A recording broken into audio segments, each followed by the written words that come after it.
The wasteland is a post-apocalyptic mess as the sole survivor wanders out, proud to see the rest. Nuclear explosions sending out the gamma rays from deep within the core, gross atomic waste. From deep within the core, gross atomic waste. Welcome, Wastelanders. This is episode 37 of The Fallout Feed. Now, I'm not going to go through the whole spiel as per usual. I skipped last week, but this week I do want to mention if you have feedback, please email us at thefalloutfeed@gmail.com. And if you want to be part of this season's Fallout Roundtable, email us at falloutroundtable@gmail.com. Tonight we have an awesome round of podcasters, and of course, first and foremost is Andrew. Hi, Andrew. Hello, Kara. How are you tonight? Pretty awesome. Great. Sorry, what? I just said great. Excited to be here. Awesome. And of course, we've got Casey. Hi, Casey. Hello. Casey, you become like a permanent fixture, man. This is awesome. Well, the timing on Thursday nights works out, I guess, for me. Always glad to have Casey aboard. And big drum roll. We've been tweeting about it a whole bunch right now, and we've got Shaline with us this week. Hi, Shaline. Hello, ad Victoriam. Yay! Oh no, boo. No, you hush. You hush No your mouth. BOS BS in here. We'll have you know they are a very prestigious and traditional organization, and you need to respect them. Yeah, I don't like your tone, soldier. I'm a horrible soldier. I'll give you that. I'm the lippiest lip out there. I think you've been spending way too much time with your roundtable character. Oh, this roundtable character is going off the deep end. It's great. Get into that. I'm super excited. We're recording that this Sunday, so I can't wait to hear everyone's backstories and what's going on. Yeah, I'm worried that we're not going to even get to any of the missions. I mean, you kind of wonder if we wanted to kind of split that up into two different episodes, but I don't know if we could pin everyone down long enough. Yeah, well, that's usually what the plan is. Pull back the curtain. How we do the roundtable, generally we get together and record for like 3 hours or so, and then we break that up into two different episodes. But with the intro episode, it always takes a lot longer to get through because it's the first time you're introducing the character. In subsequent episodes, you can always just kind of go back and be like, yeah, here's just a brief, reminder of what my character is. But in those first episodes, it's just like you're getting into all the special stats, all the weapons you'll have to pick up, all the this and that and other, your backstory. If you've created like a backstory for your character that is different from what the game actually puts you in. And with these Fudge Muppet characters that we're using, that's exactly what they're doing, is providing us with these very specific builds that we use, have their own specific backstory to all these characters. It's really amazing. Everyone needs to go check out these Fudge Muppet builds if you're into these Fallout things. It's great. And I'm so happy that we did some random Fudge. We did random stat draws for everyone like we did for last season, the first season of the Roundtable, so people could do their totally, completely random stats. That's awesome. That's sort of like, we called that the classic role. But something we added this season was Fudge Muppet builds. And these Fudge Muppet guys are two guys on YouTube who make these really intricate, really in-depth these character builds specifically for Fallout. I think they did a lot of stuff for Skyrim too, if I remember right. But so we've just kind of been assigning people if they want random ones, or people are reading through the list and assigning themselves one that they like to build. The only thing we're doing is encouraging people to do a build that is dissimilar from their normal play style. We'll say that sort of get out of your comfort zone, out of your little box. You know what I mean? And my favorite role so far is Casey asked for a random Fudge Muppet role, and he got the Santa Claus build. I'm so excited. So excited. Yeah, Casey went all out too with his character creation, like in terms of modeling and whatnot. Like he's got he's the so beard. far ahead of me. Yeah, I mean it's fantastic. It is absolutely fantastic. I actually sent in my audio feedback today, but there was quite a bit of stuff to do at the beginning to get the assigned weapons and stuff. Oh man. Yeah, I haven't even gotten to my assigned stuff. A couple of my stuff is quest locked until like episode 3 or recording session 3 or 4 for the roundtable. So there's going to be some part of aspects of the character I'm not going to be able to do until later on in the quest.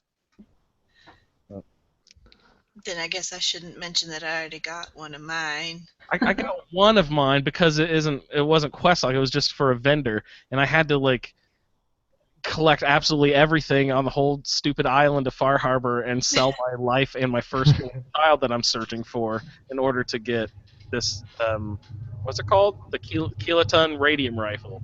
Is the Yeah. weapon. Wait, what's that? The kiloton radium rifle?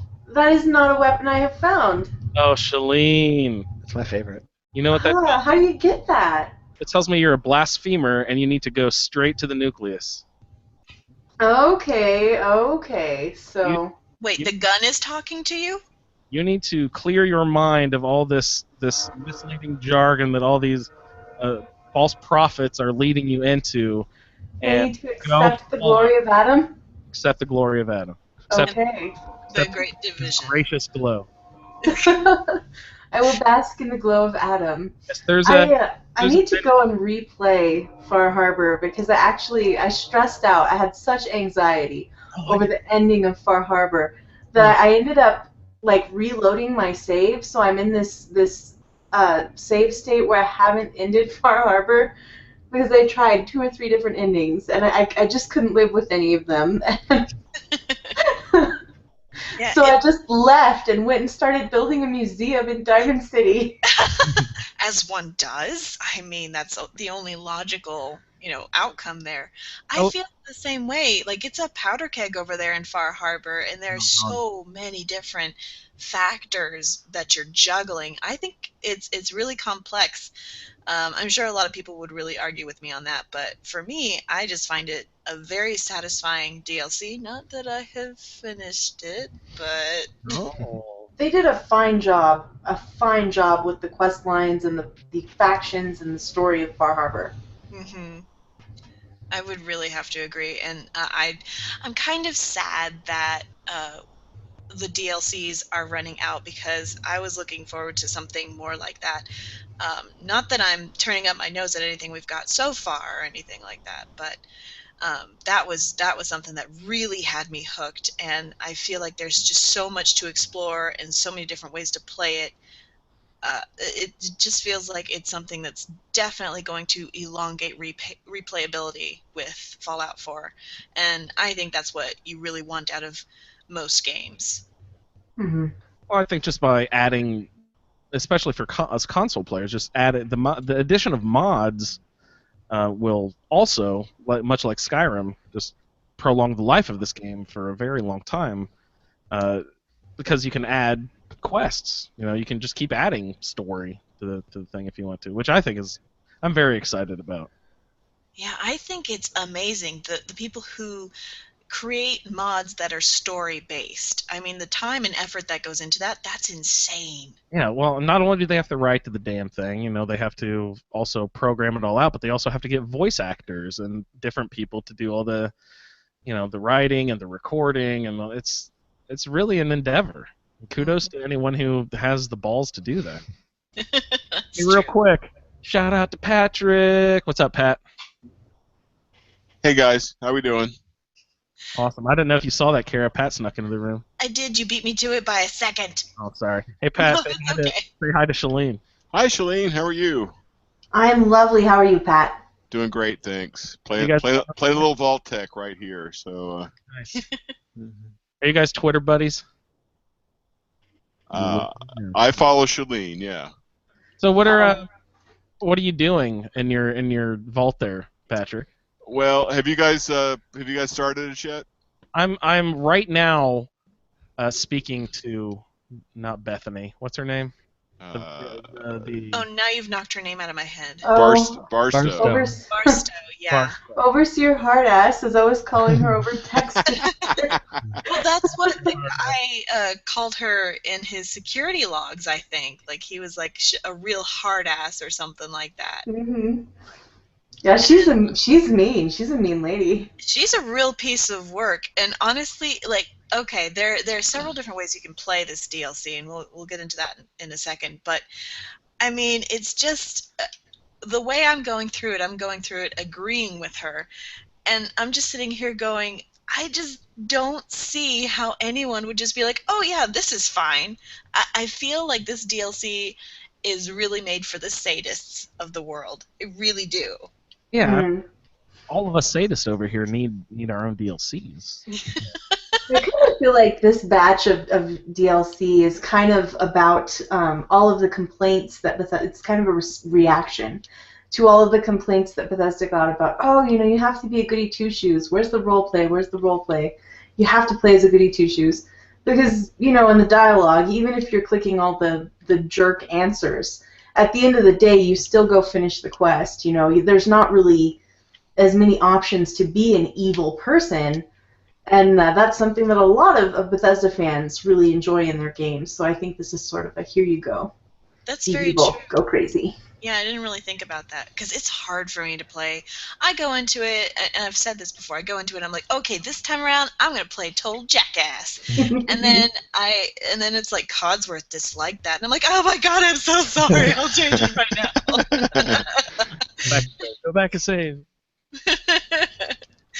But so you're right. That's actually a really good point. But you can play it several different ways, which is also nice and open-ended. In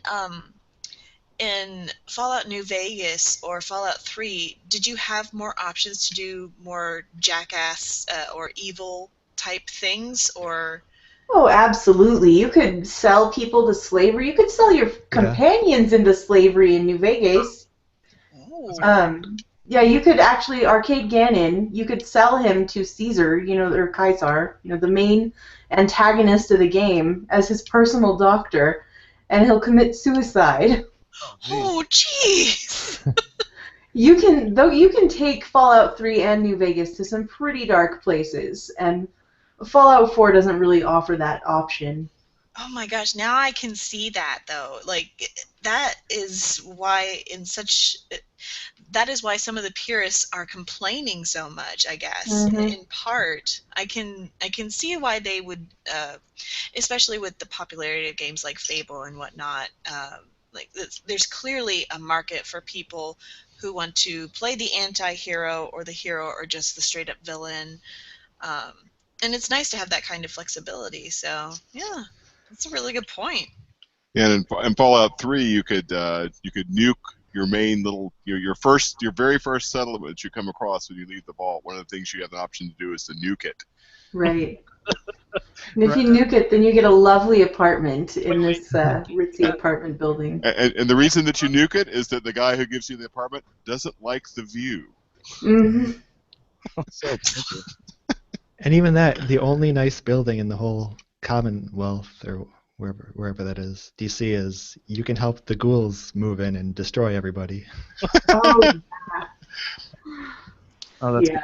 That quest, that Timpani Tower quest, it just doesn't have a pleasant resolution. If you back the ghouls, then there's this wholesale slaughter of the people in this building.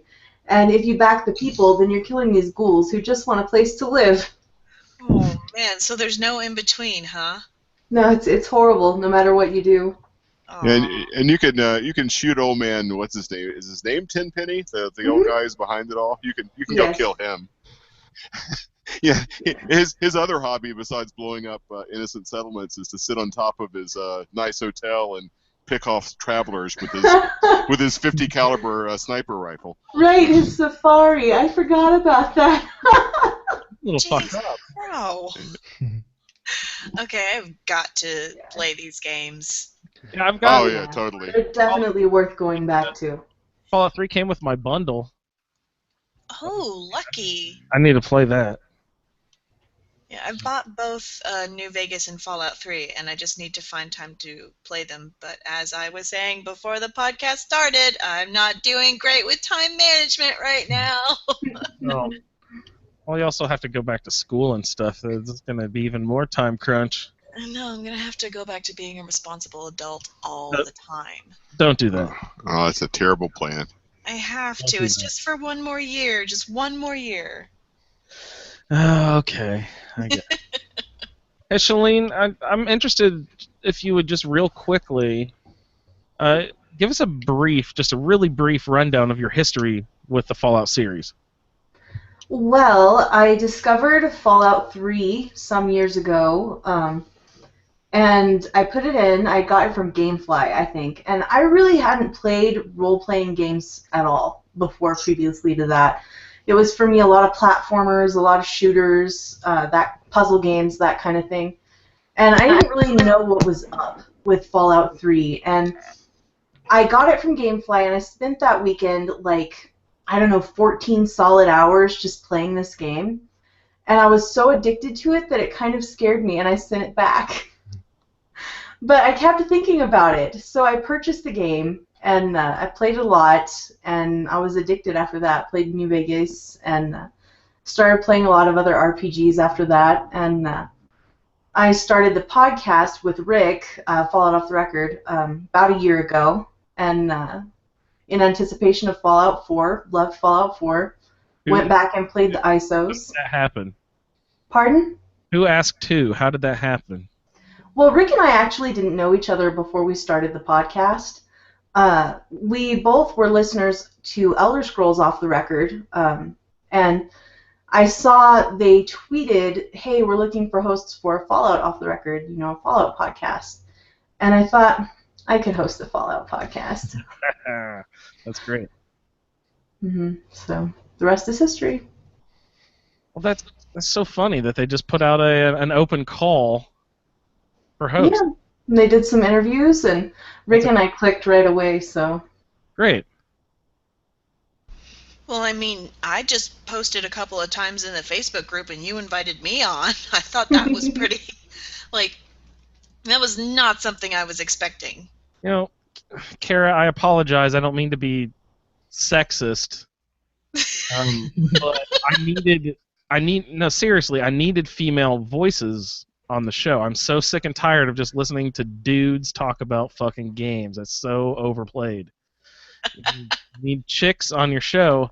And when I invited you on, it was just for some little brief automatron. We did a couple episodes on that, and I thought you did really, really well. So I was just like, shit, come on the show, Kara. And then 2 episodes in, I was like, I'm just gonna make you host from now on. So. Yes. Well, she does a fine job. You made a good call. Yes, I agree as well. I'm glad to have Kara aboard. Well, thank you. I'm still finding my podcaster legs, but just so everyone knows, because I'm technically the host and running this ship, anything that goes wrong is my fault. So send me your hate mail. So Shaline, which games? What was you said 3 was your first one, and then you also just immediately jumped into New Vegas when it came out and loved it equally as much or even more? Well, I took a week off work to play New Vegas at launch, and it was a disaster when it launched. I don't know have you played New Vegas? I've played it a little bit on PS3. Okay, well, immediately following the launch, it was kind of a disaster. It was just full of terrible bugs, some really game-breaking bugs, and on the 360, the load times were just unspeakably bad, just really, really atrocious. I would open a door, and I would just bust out a book and just read a book while I was waiting for the door to finish opening. But after they got some of those issues dealt with, I just fell in love with New Vegas, and I ended up, liking it even more than Fallout 3. Nice. I have heard that opinion a few times where people do have a preference of New Vegas over 3. Mm-hmm. That is out there. Casey, you are a Fallout guy. You've played all the old games, right? Not all the old. I've played The top Fallout down. 3 a lot. I got that when the Did you like Game that of the Year edition came out, one? Oh, nice. and I played that for years and years. And then I got New Vegas, and I played through that once. Oh, really? It didn't grab you as much. No, not as much. And it's still awesome. I still liked it, but Yeah. I just keep going back to Fallout 3. And then I played Fallout 1 once for 2 hours, and it was okay. I was not into that style of gameplay. And it's a top-down one. I've never tried that one. It's rough to get into, but the writing is so good. Yeah. It's like Oblivion. People tell me I need to go back to Oblivion. I can't. Mhm. We've gone over this before. I can't go back like that. Pat, did you play the old games?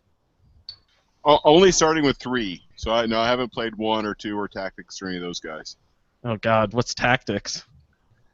That's probably a Shaline question. I've never played. I own it because I have the complete bundle on Steam on my PC, Okay. but I've never played it.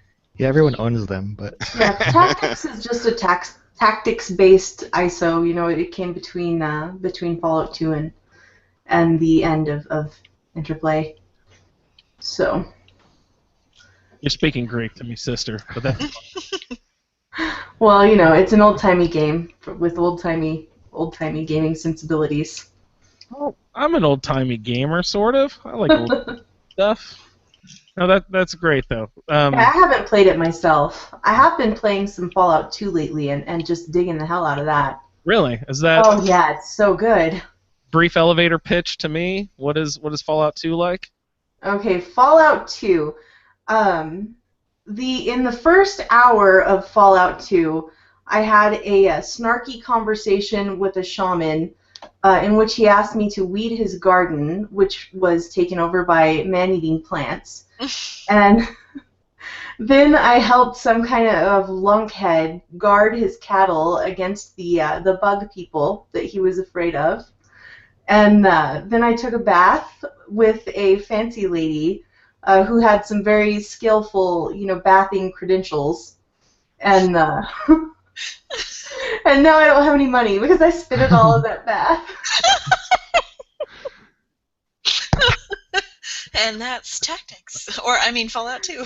Oh yeah, you gotta play it. It's so good.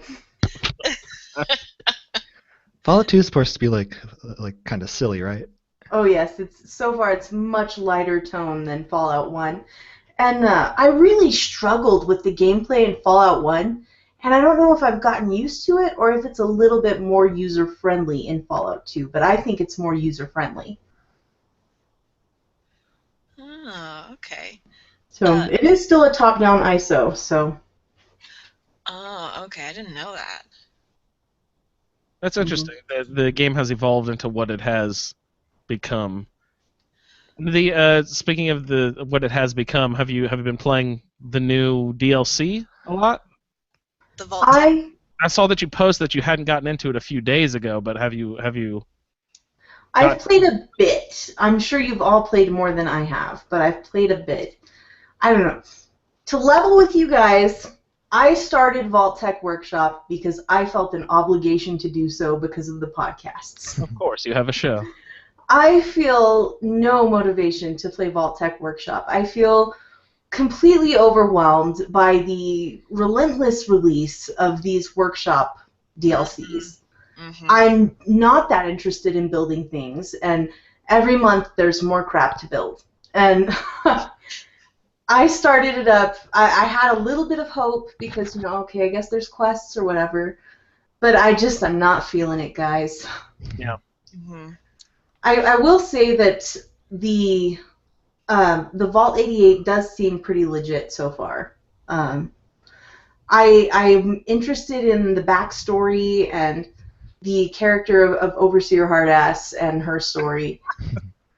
But I know that I'm going to want to run the experiments, but I'm not going to want to actually build the vault.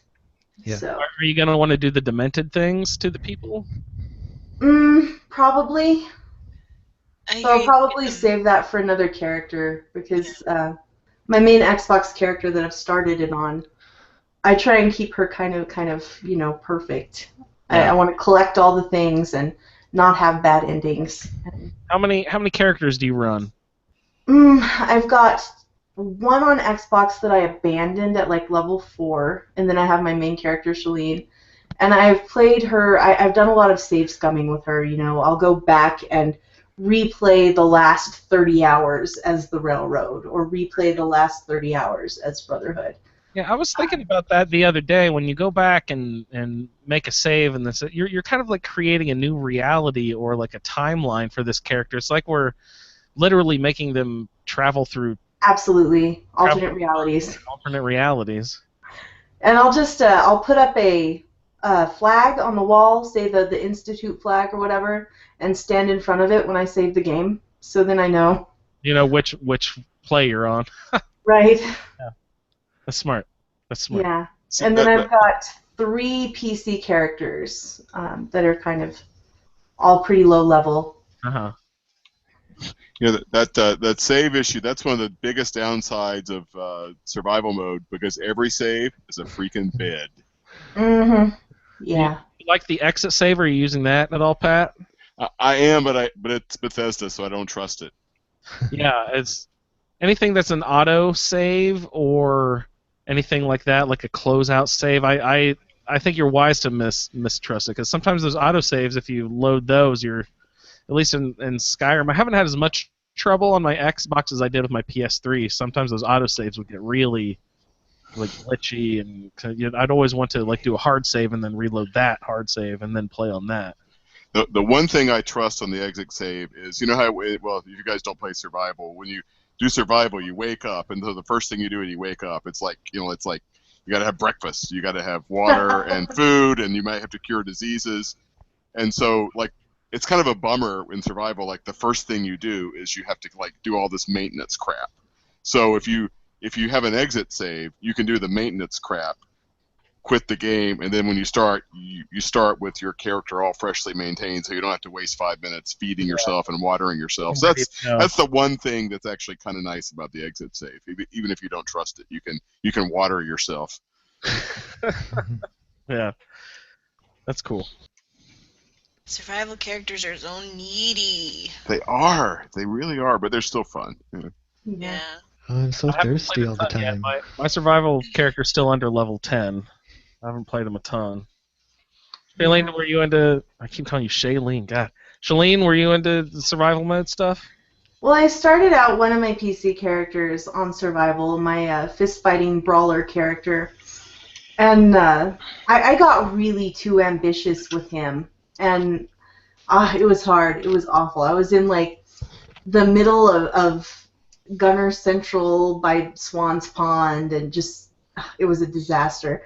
And I got myself out of there and went back to Diamond City, and I had this horrible glitch where I was invisible and I couldn't equip armor, and I couldn't see my Pip-Boy or my weapon, and I ended up having to salvage an old backup save. So I took him out of survival. Oh, speaking, you take him out of survival, you can't go back. Right. I always thought that I was misunderstanding that whole scenario. I thought that once you went into survival, you couldn't take it out of survival. It's just yeah, you can take it out, you just can't put it back. You just can't take it back. Hey, Pat, are you chiming in? Yeah, he's like... What are you buying? You cashing in? I'm building melons in my vault. I just got a supply line set up, so my vault's all tooled up now. I'm building survival maintenance mode, which is melons and decontamination arches, etc. Are there dirt patches in there, or do you have to build the garden planters? There is one ginormous dirt patch. It's actually I saw a video online. I haven't built any vault stuff yet. I'm just doing maintenance setup-y stuff. But there's this giant dirt area that you can apparently do kind of whatever, and it's indoors. It's in a vault, but apparently it's going to let me grow stuff. So I guess I don't need sunlight. No, of course not. Video games. Yeah, right. Because video games, yeah. They probably prosper under Adam's glow. Yeah, they're nice, healthy, glowing plants. Casey, are you doing the vault stuff? Yeah, I started. I've probably played 2-3 hours so far. Nice. You building stuff, or I heard there's a little bit of storyline. Are there quests or no? Yeah, there's a lot of quests. I haven't really done that. I've been kind of clearing out I've been just like scrapping everything, clearing out the space. Mm-hmm. And that is the one thing I really appreciate about this new DLC is like the Automatron DLC. Like I was mad I didn't have enough resources to build my robot army. Yeah. Mm-hmm. But this one, they give you a lot of stuff to start with. Yeah, it comes with it. In the cave. Yeah, I've heard the cave is just full of piles of garbage that you can pretty much just scrap everything, and you have plenty of stuff to use. Yes, I appreciate that they give you the stuff to at least start your vault building with. But that comes with a cautionary tale, because I don't know if it's true, but I hear that sometimes when you go through uh, some place where it caved in or whatever, sometimes when you take away the dirt, you find a giant rad scorpion or a death claw or something. So, Oh wait. Yes, Mirelurk queens. Yeah, Yeah. Mirelurk Queen. Yes. like super high level mobs. So, But Yeah, there is one room. There's probably 200 units of nuclear material down there. So if you're ever looking for that, it's a good spot That's to a go. lot of nuclear material. Yeah, it's like basically unlimited amount. Hmm. I haven't really finished clearing out the areas, and I haven't finished the quest line yet. But I did have a pretty great experience with Vault-Tec Workshop. I build Overseer Hard as her desk, and she's like so happy. She's playing with her desk. She's like, okay, you run along and play. I'm gonna type on this terminal. And I'm like, okay, I'll go explore these side tunnels, and I fight these Mirelurks, right? And my health is low, and I'm like, okay, I'm gonna eat some stuff, and heal up. And I ate these wolf ribs. Wolf ribs give you a sort of see in the dark effect. So all of a sudden, I have night vision, and I see this Mirelurk queen just ghosting out of the distance, just gliding towards me. I was so scared. they should do that sometime around Halloween. It was A so whole funny. bunch of that's perfect. Yeah, that was so far my favorite moment of the Vault-Tec DLC. Yeah. I just knew I was in for a freaking ride whenever, after I first got in, she had me run yet another errand. I mean, it was an unavoidable one. I don't know how much we want to spoil that, but then right after I finished that errand, she then said, okay, well, I guess we can be partners, but I know that you're probably going to have to be in charge because you have more leverage. But before we get started, I need you to build my desk, my overseer's desk. And I don't know, it's just some way that she asked it or something like that. But I was like, oh my God, we are in for a freaking trip, aren't we? Mm-hmm. I already cannot stand you. And I feel like you've been down here for all these years. Exactly. What have you been doing? You couldn't even knock together a desk? Exactly. The whole place is kind of in shambles and disarray, and it's really the only thing that was, quote, holding her back was the cave in, and that wasn't even really holding her back. She just didn't do anything. Oh man, that's it. I ran into trouble because I walked in immediately. I've had to reload a few times because I'm still not understanding exactly what's going on. I walked in and I was talking to her, and then out of the corner of my eye, unfocused in the very background, I see a feral ghoul, a glowing feral ghoul or something. I'm like, holy shit, we've got to get out of this conversation. What are you doing just talking here so calmly? Let's go. And I backed out of the conversation and like killed a couple of ghouls immediately. And then I walked up to the corpses and I'm like, oh god, they had names. Oh no, Julian. I'm sorry, Julian. Yeah. So did you talk to her about the ghouls? No, because I was so panicked that I saw them out of the corner of my eye that I backed out of the conversation as it was happening so I could go kill them. She never got to explain to me that, She does. She does explain, yeah. Yeah, but I so missed I had to reload that, and I want to get back into that and replay it so that I don't immediately fail the quest. You need to be a little careful because she was in the middle of telling me something. She was in a spiel. It was kind of one of those follow someone around and it's not necessarily like a conversation so much as they're talking at you kind of thing.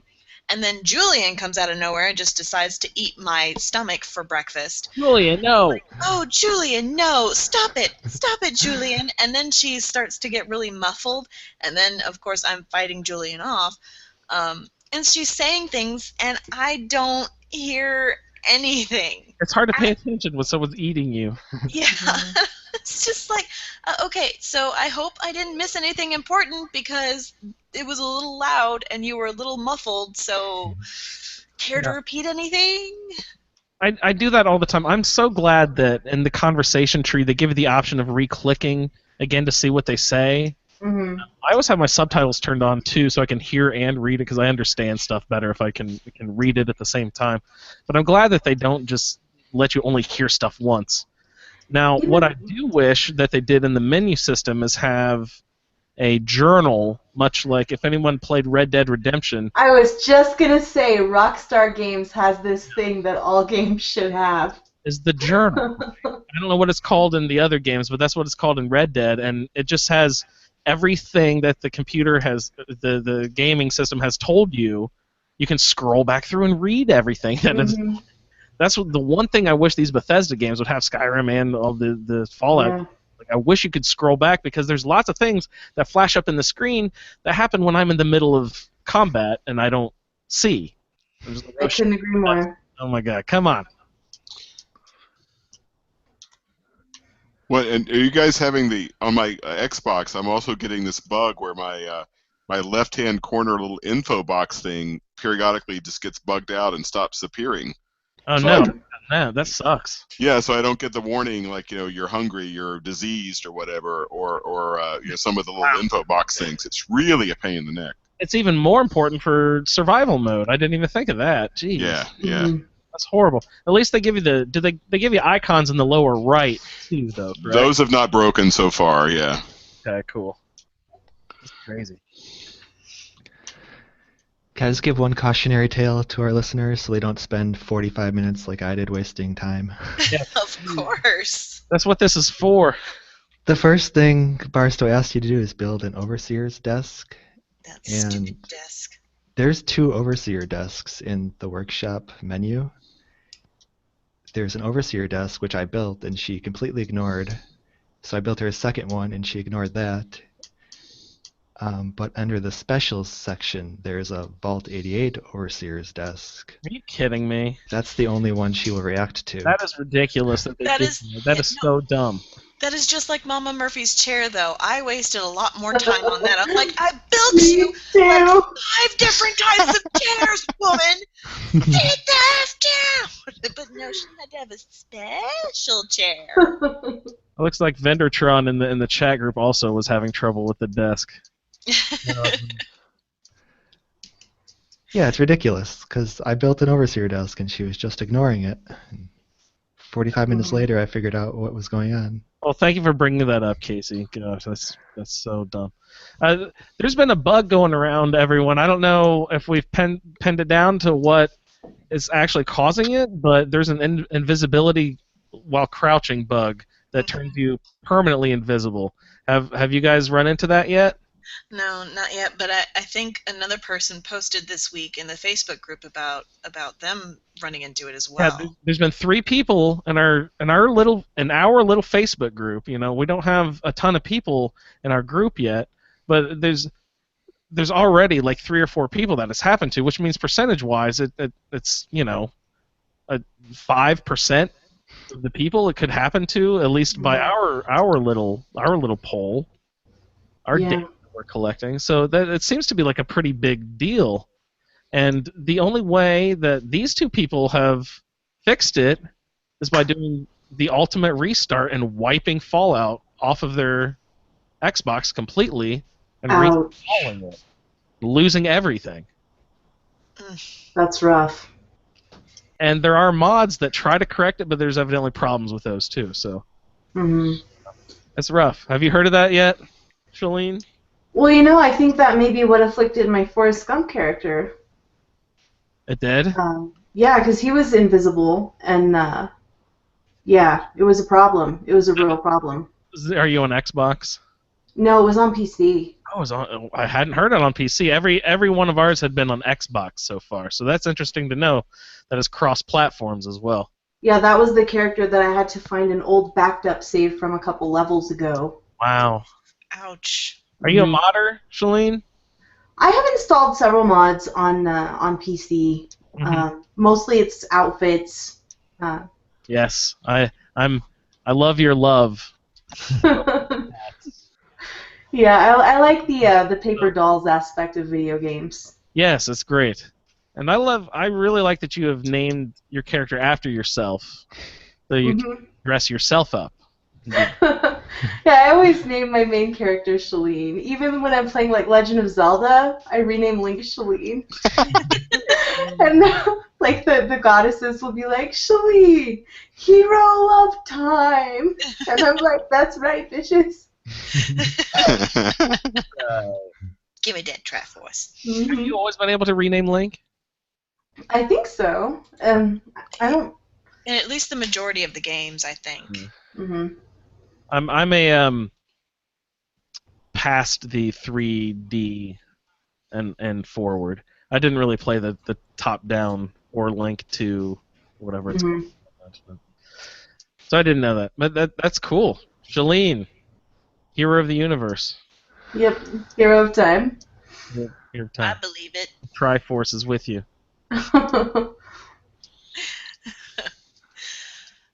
Any other interesting tidbits about the latest workshop with Vault Tech?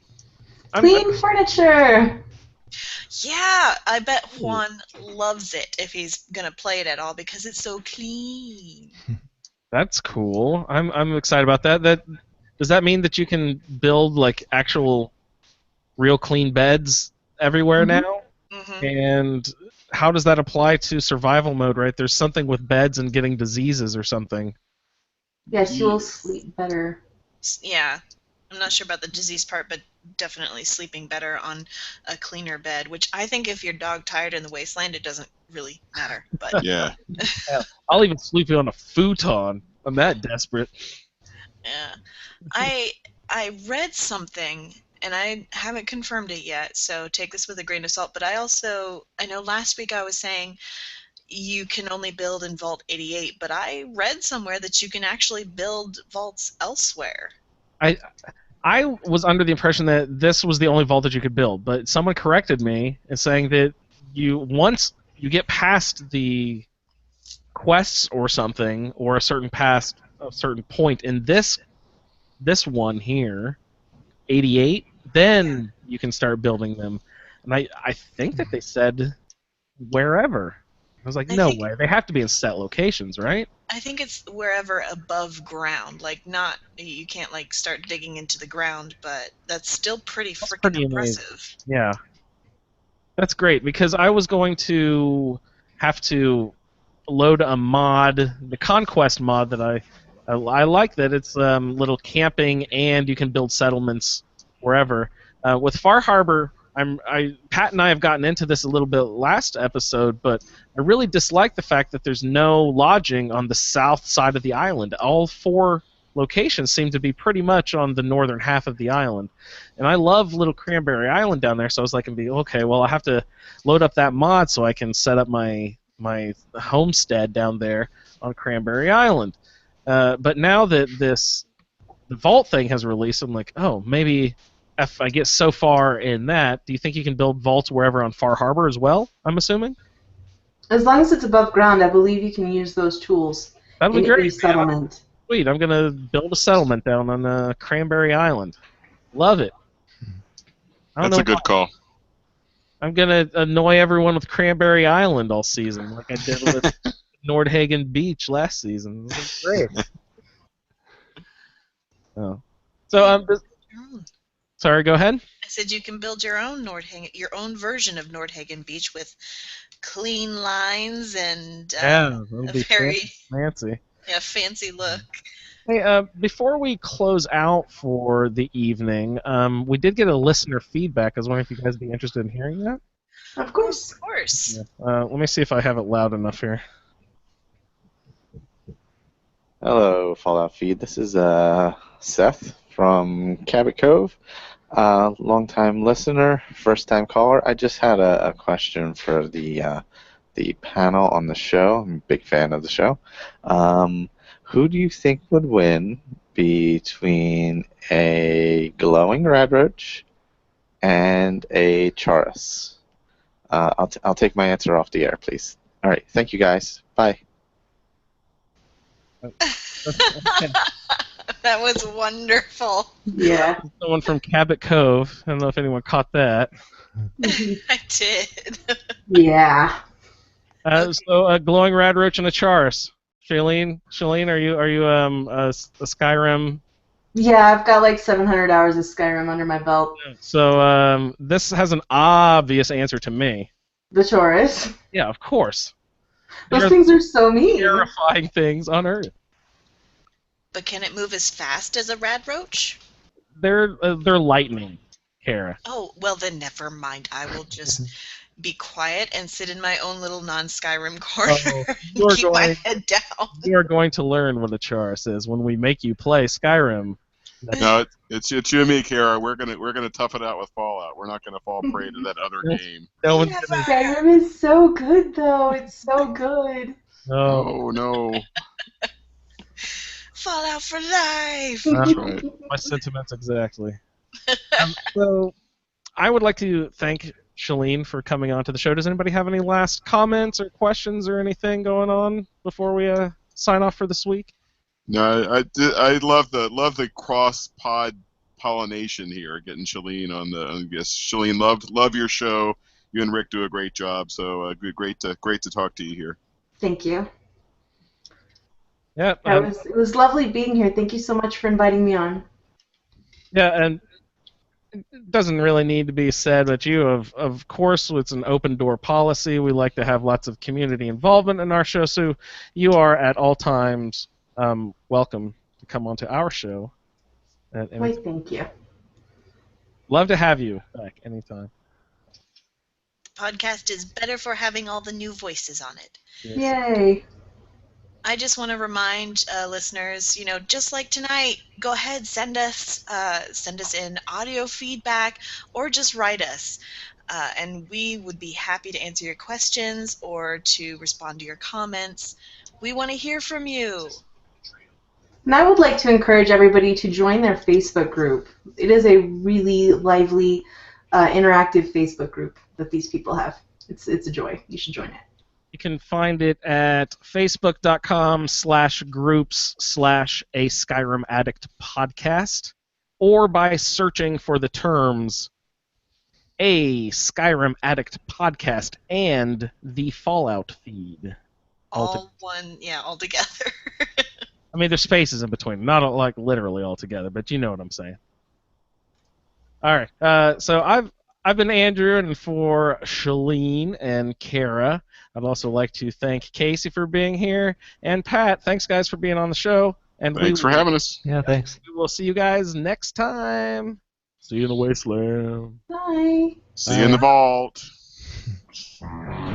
Thank you for downloading this episode of the Fallout Feed Roundtable. If you are interested in doing a play-along character with us, the show can be contacted by emailing falloutroundtable@gmail.com. For the roundtable schedule, our Amazon link, and all other show information, please head on over to ASAPodcasting.com, where you will find the Fallout Feed, a Skyrim Addict podcast, our YouTube channel, Chatterbox, as well as other content. Once again, thank you for downloading, and we'll see you in the wasteland.